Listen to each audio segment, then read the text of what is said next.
Ce projet est né de la rencontre entre des acteurs du sport de haut niveau qui étaient spécialisés dans l'accompagnement des sportifs donc coaching et des médecins de l'IPC qui s'étonnaient de voir qu'en fait à l'issue de la maladie, lorsque la rémission est prononcée, certains patients greffés avaient beaucoup de mal à se mettre en route et avaient du mal à refaire des projets, et on s'est dit qu'on pouvait essayer de transposer ce que l'on connaissait du management de la haute performance dans le sport de haut niveau aux patients et notamment au cancer.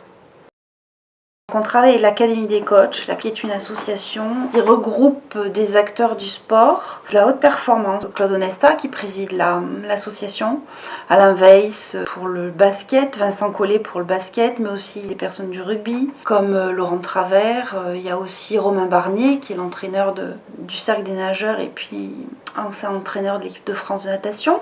On a étudié leur leadership. On a étudié leur manière de faire, leur manière de se comporter, leur manière d'entraîner. L'objet de l'Académie des coachs, c'est de partager leur expérience, de voir ce qu'ils peuvent faire de toute cette expérience qu'ils ont engrangée dans leur vie, soit d'entraîneur à haut niveau, soit d'athlète, et d'essayer de transmettre ce qu'ils ont appris à d'autres champs. On a fait une phase de test, c'était basé sur du volontariat.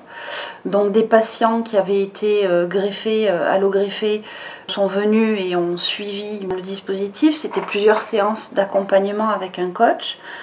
Et nous, on les a, en tant que chercheurs, on les a interrogés sur différentes variables psychologiques et aussi sur les bienfaits, ce qu'ils avaient retiré de cette expérience et sur les bienfaits que ça leur avait apporté. On a eu des résultats qui étaient très encourageants, très prometteurs, donc on s'est dit qu'on allait les tester sur une cohorte de patients un petit peu plus importante et on a mis en place une étude pilote.